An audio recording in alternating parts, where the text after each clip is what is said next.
তো দিদির বাড়িতে আছি আর মাত্র দুদিন পর আবার বাড়িতে যাব। So hi, good morning. By the way, welcome to my channel, welcome to my another new blog. So actually আমার ঘুম থেকে উঠেছি আর খুব খিদে পেয়েছে। এমনি সময় তো আমি হরলিক্সই খাই, চা খেতাম, বাট চাটা ঠিক শ্যুট করে না, অ্যাসিডিটি হয়ে যায় খুব। তো সেই জন্য এখন ভাবছি যে ম্যাগি খাবো। দিদিরা যেহেতু এখন শুয়ে আছে, তো এখন ম্যাগি করলে যেহেতু পাশেই রান্নাঘর, একটু আওয়াজ টাওয়াজ হবে, সেই জন্য আর করছি না। শিল্প আমার জন্য জল বিস্কুট কিনে দিচ্ছি। সো এই যে চলে এসছে আমার एकदम फर्स्ट ब्रेकफास्ट। डिब्बा खोलते हैं, देखते हैं इसके अंदर क्या है। बिस्किट खा लेते हैं, चलो। 2 ही मेरे लिए काफ़ी है, बाद में, क्योंकि बाद में मैगी भी खाना है, ठीक है। তো দেখো এই হচ্ছে আমার অবস্থা, ঠিক আছে। চা তো একদম শ্যুট হয় না। তো আজ সকালে উঠেছি 8টার সময়, কারণ দিদির বাড়িতে এখানে একজন আম দিয়ে গেছে থেলা করে। এখানে থেলা মানে হচ্ছে ব্যাগ। কি শিল্পা? সবাই জানে, তুমি জানো না? আমি জানি না, তুমি জানো থেলা মানে ব্যাগ? যাই হোক, বিহারি ভাষা খুব আলাদা। কালকের ভিডিওতে তোমাদের দেখিয়েছি হয়তো, এখানে বিহারে শিল্পা গেছে কিছু জিনিসপত্র কিনতে। যে সমস্ত বড় দোকানগুলো আছে সেগুলো তো হিন্দি বোঝে, বাট ছোটোখাটো যে ফুটপাতের দোকানগুলো তারা না, মানে হিন্দি ভাষাটাও ঠিকঠাক করে বলতে পারে না। কালকে রাতে তো চিকেন নাগেটস বানিয়েছিলাম, সেগুলো আর ভিডিওতে দেখাতে পারিনি অ্যাকচুয়ালি। মানে সব কিছু আর দেখানো সম্ভব হয়ে ওঠে না, তাহলে ভিডিও অনেকটা বড় হয়ে যাবে, লং হয়ে যাবে। যে কজন ভিডিও দেখছো, কজন দেখছো, কমেন্টস করো।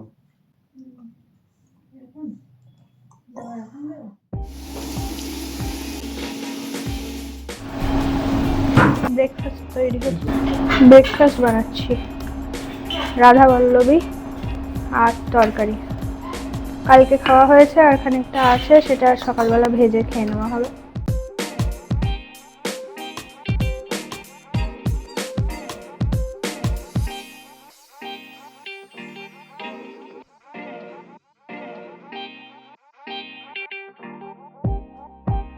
তো সকালে তো জল বিস্কুট খেলাম, তোমাদের দেখিয়েছি। এখন রাধা বল্লবী, ও বাও, দেখো সকালের ব্রেকফাস্ট। এদিকে হচ্ছে রাধা বল্লবী দিদি করেছিল কালকে, আর তার সাথে এখানে আমি এটা ধরেই দেখিয়ে দিই তোমাদেরকে, প্রচুর রকম ব্রেকফাস্ট আছে, রাজকীয় ব্রেকফাস্ট, তাও আবার দিদির বাড়িতে। বাপরে, চলো এক গাল নেবো। সুপার লাগছে, জাস্ট অসাধারণ। সত্যি বলছি, দোকান ফেল, দোকানেও এত ভালো করে না, দুর্দান্ত হয়েছে। চিকেন নাগেট বানিয়েছে কে? আমার বর, মহা বড় সে, কিন্তু কোনো কোর্স করিনি। এটা বলিস না, যা রান্না করো তাই দুর্দান্ত হয়। প্রথম এক্সপেরিমেন্ট করতে গেলে একটু টুকটাক ভুলটুল হয়ে থাকে, প্রথম চেষ্টায় সফল হওয়া যায় না। একটা মোটিভেশন ডায়লগ দিচ্ছি, কিছু মনে করো না। খাও, খেয়ে নাও। সো খাওয়া অনেক বেশি হয়ে গেছে, এখন ভীষণ কষ্ট হচ্ছে। সো হে গাইস, এখন হে গাইস বলছি, হে এভরিওয়ান, এখন স্নান টান করা কমপ্লিট হয়ে গেছে। আমি এখন খেতে যাব, আর ওই যে মামা ওদিকে শুয়ে শুয়ে গান করছে। আর আজকের ভিডিওতে স্পেশাল যেই জিনিসটা দেখার আছে সেটা হচ্ছে যে আজকে আফগানি চিকেন বানাবো দিদির বাড়িতে রাতের জন্য। তো চলো। সো আজকে দুপুরে খাবারে আছে ভাত, আলু ভাজা, তার সাথে এটা কি, বেগুনের ঝাল। বেগুনের ভালো ঝাল। আছে কিনা আমি বলবো Wow. আপনাদের আজকে। আর এখানে কি আছে, ডাল। বেগুন কি রান্না করেছে? তো চলো খাওয়া দাওয়া শুরু করি। দিদি আগে বেগুনের ঝাল দিয়েছে, আমাকে ডাল দাও। তুমি বাজা। আর ভিডিওটা কিন্তু স্কিপ করো না, আজকে একটা দারুণ রেসিপি তোমাদের সাথে শেয়ার করব। সত্যি বলছি, কনফিডেন্সের সাথে বলছি, দারুণ হবে। আর এই জিনিসটা যদি তোমরা বাড়িতে ট্রাই করো, মানে দুর্দান্ত, খেয়ে লোকে আঙুল চাটবে। সো এখন সেই সময়টা, তোমাদের যেটা ভিডিওতে বলেছিলাম যে আমি আজকে একটা অসাধারণ রেসিপি ট্রাই করছি, রান্না করছি। তো তার নাম হচ্ছে আফগানি চিকেন। তো চলো শুরু করা যাক। সো আমি চলে এসেছি এখন দিদির সেই রান্নাঘরটা। এই রান্নাঘরটা তোমরা এর আগে অনেকবার দেখেছো, আমি ভিডিওতে আপলোড করেছি। বিরিয়ানি, মাটন বিরিয়ানি করেছিল এখানে, মায়াপুরের বিরিয়ানি করেছিল এখানে। রান্নাঘরে চলে এসেছি। প্রথমে ইনগ্রেডিয়েন্টস আমরা কী কী নিয়ে নেব: পেঁয়াজ, রসুন, আদা, টক দই, কেওড়ার জল, আর মশলা যেগুলো লাগে সে সমস্ত মশলাগুলো তোমরা দেওয়ার সময় দেখতে পাবে।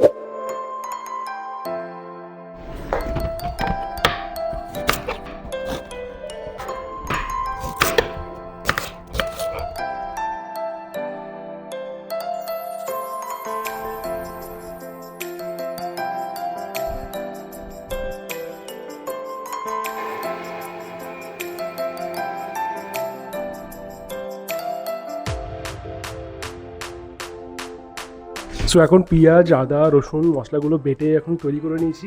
এবার চিকেনে ম্যারিনেট করব, চিকেন রাখা আছে ওখানে।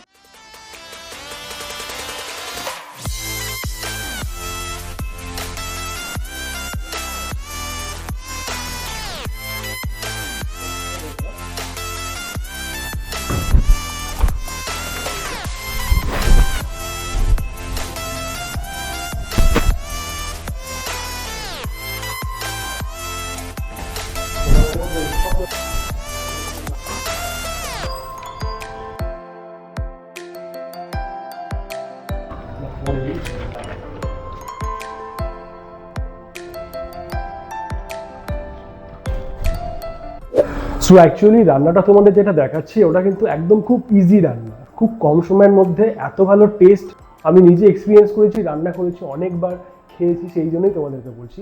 আর দিদির বাড়িতেও তো আর বেশি দিন নেই, 2 দিন আছি, তো সেই জন্যই করা। সো চলো, ম্যারিনেট কিন্তু করা হয়ে গেছে, অনেকক্ষণ ধরেই হয়েছে, মোটামুটি 30 মিনিটের বেশি। এইবার কড়াইতে তেল দেবো। ও গ্যাসটা জ্বালাই ভুলে গেছি।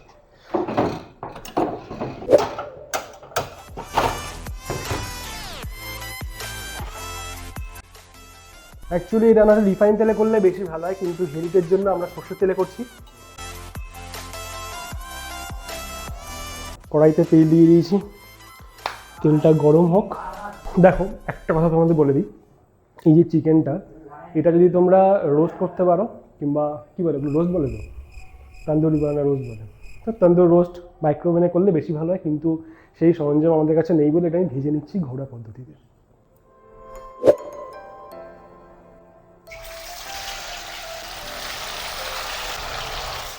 ভাজ ফ্রাই করছি, একটু উল্টে পাল্টে দেবো।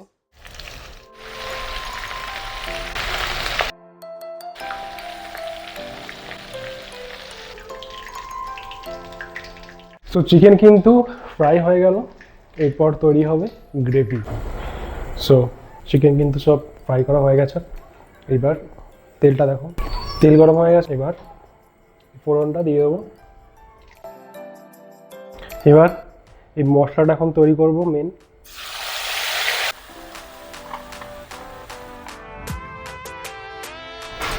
তো এবার অনেকটা কষা হয়ে গেছে অনেকক্ষণ ধরে, এবার নুন দিয়ে দেবো, হালকা 2-4টের মধ্যে চিনি দিয়ে দেবো ব্যালেন্সিংয়ের জন্য। আরেকটা কথা, মানে যত ভালো করে মশলা কষা হবে তত ভালো কিন্তু টেস্ট আসবে রান্নাটার।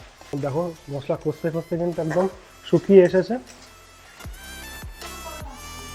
তো এখানে মশলা দেওয়া জলটা এর মধ্যে দিয়ে দেবো।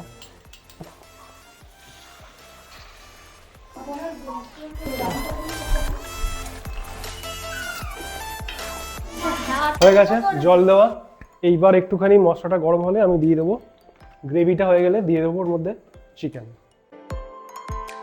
গ্রেভি অলমোস্ট হয়ে গেছে, এবার চিকেনগুলো দিয়ে দেবো।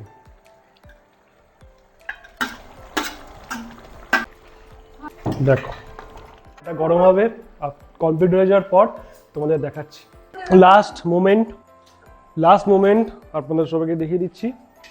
এই যে ওপর দিয়ে হালকা করে 2-4টে গোলমরিচ ছড়িয়ে দেবো, অবভিয়াসলি গোলমরিচের গুঁড়ো ছড়িয়ে দিলাম।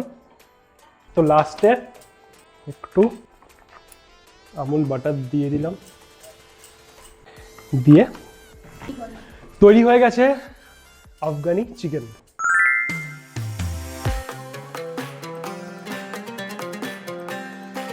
আফগানি চিকেন আমি ভিডিও শুরুতেই বলেছিলাম যে খুব ইজি, খুব শর্ট টাইমের মধ্যে একটা রান্না। ভালো লাগলে লাইক করবেন, যদি ভালো লাগে তো। ফাইনালি কমপ্লিট হয়ে গেল, বেশি সময় লাগেনি, খুব বেশি সময় লাগেনি, খুব ইজি প্রসেস, কোনো চাপ কোনো ঝামেলা কোনো কিছু নেই। তো আপনাদের যদি ভিডিওটা ভালো লেগে থাকে তাহলে অবশ্যই একটা লাইক করবেন আর কমেন্টস করবেন। আর যদি কেউ ভিডিওটা দেখে রান্না করে থাকেন তো সেক্ষেত্রে কিন্তু পরে এসে কমেন্টসে জানাবেন যে কেমন লেগেছে টেস্ট আপনাদের। তো ব্যাস, আজকের ভিডিও কিন্তু স্পেশালি এই কারণেই যে রাতে আফগানি চিকেন বানালাম দিদির বাড়িতে। তো আবার দেখা হচ্ছে পরের ভিডিওতে, তো চলুন টাটা। আর লাস্টে একটা ছোট্ট রিকোয়েস্ট, চ্যানেলটা কিন্তু সাবস্ক্রাইব করে দেবেন। খুব ভালো রেস্টুরেন্টের থেকেও ভালো, মানে অসাধারণ, কিছু বলার নেই। মানে ওই কুকুরের একটা অ্যাড দেয় না, মুখে দিয়ে আবার হাত চলে যায়, আবার হাত চলে, ওই ব্যাপারটা হচ্ছে। আমি শেষ করতে পারছি না মুখেরটা, ওকে চলো, মনে হচ্ছে আবার খাই। Thank you.